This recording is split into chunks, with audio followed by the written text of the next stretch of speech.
Hey friends, வணக்கம் and welcome to Sahana S A to Z channel. நம்ம இந்த வீடியோவில் வந்து பார்க்கறது வந்து ஃப்ரிட்ஜை வந்து எப்படி வந்து பராமரிக்கணும் அதை பற்றி தான் வந்து பார்க்க போகிறோம். நம்மளுடைய டெய்லி லைஃப்பில் வந்து பார்த்திங்கன்னா ஃப்ரிட்ஜுன்றது சமையலறையில் வந்து ஒரு முக்கியமான ஒரு பொருளாயிடுச்சு. ஓகேங்களா? ஸோ வந்து அந்த ஃப்ரிட்ஜை வந்து எப்படி பராமரிக்கணும் அதை பற்றி வந்து பார்க்கலாம் வாங்க.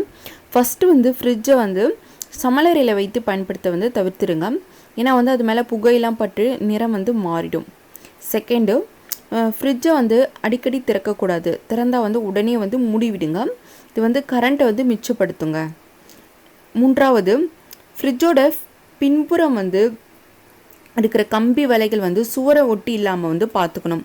அந்த கம்பியில் வந்து தண்ணி படாமல் பார்த்துக்கிறது ரொம்பவே முக்கியங்க. மேலும் வந்து ஃப்ரிட்ஜை துடைக்கும் போது ஃப்ரிட்ஜிலேருந்து வித்தியாசமாக சத்தம் எது வந்துச்சுன்னா கண்டிப்பாக அதை வந்து உடனடியாக வந்து சரி பண்ணுறது ரொம்பவே நல்லது.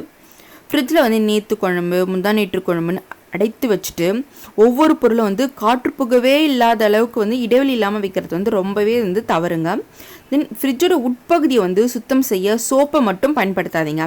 அதற்கு பதிலாக சோடா உப்பு கலந்த வெந்நீரை வந்து பயன்படுத்தி க்ளீன் பண்ணிக்கலாம். நம்ம உணவுப் பொருட்களை வந்து அப்படியே சூடாக எடுத்துகிட்டு வந்து ஃப்ரிட்ஜில் வந்து வச்சிடாதீங்க. அது வெளியே வச்சு ஆற வச்சுட்டு அதுக்கப்புறமா எடுத்து உள்ளே வைக்கிறது ரொம்பவே வந்து நல்லது.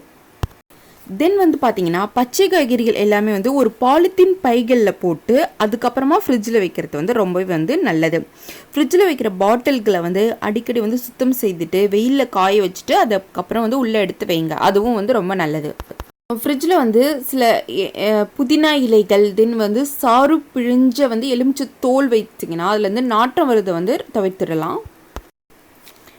மேலே வந்து பார்த்தீங்கன்னா ஃப்ரிட்ஜில் வந்து காய்கறிகளை வைக்கும்போது ட்ரே மீது ஒரு துணியை வச்சுட்டு அதில் வந்து வச்சிங்கன்னா காய்கறிகள் வந்து அழுகி போகாமல் ரொம்ப நாள் வந்து கெடாமல் நல்லாவே இருக்குங்க. இப்போ சப்பாத்தி மாவுலாம் வந்து நம்ம வந்து ஃப்ரிட்ஜில் எடுத்து வைக்கும்போது அந்த மாவில் வந்து எண்ணெய் தடவிட்டு அதை எடுத்து நீங்கள் வந்து உள்ளே வச்சிங்கன்னா ஒரு 2 நாட்களுக்கு வந்து ஃப்ரெஷ்ஷாகவே இருக்கும்.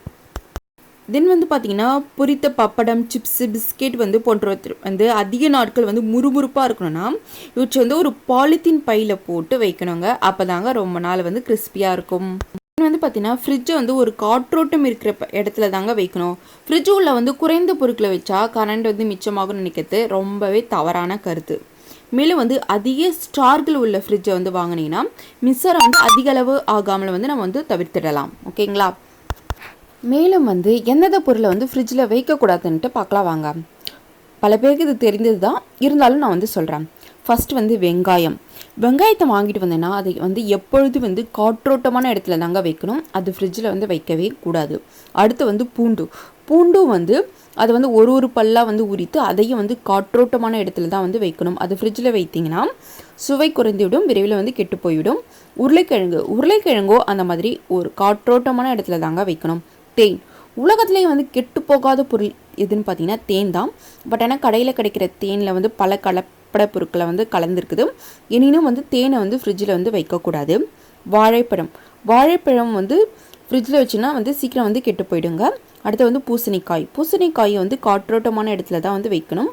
இதே மாதிரி முலாம்பழம், அன்னாச்சி, கிவி பழம், ஓகேங்களா, மாங்காய், ஸோ இந்த மாதிரி பழங்களையும் வந்து நம்ம வந்து ஃப்ரிட்ஜில் வந்து வைத்து வந்து பயன்படுத்தக்கூடாது.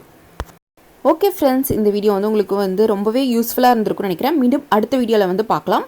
மறக்காமல் என்னோடய சேனலுக்கு வந்து சப்ஸ்கிரைப் பண்ணுங்கள். ஓகேங்களா? மீண்டும் அடுத்த வீடியோவில் பார்க்கலாம். Thank you, bye bye.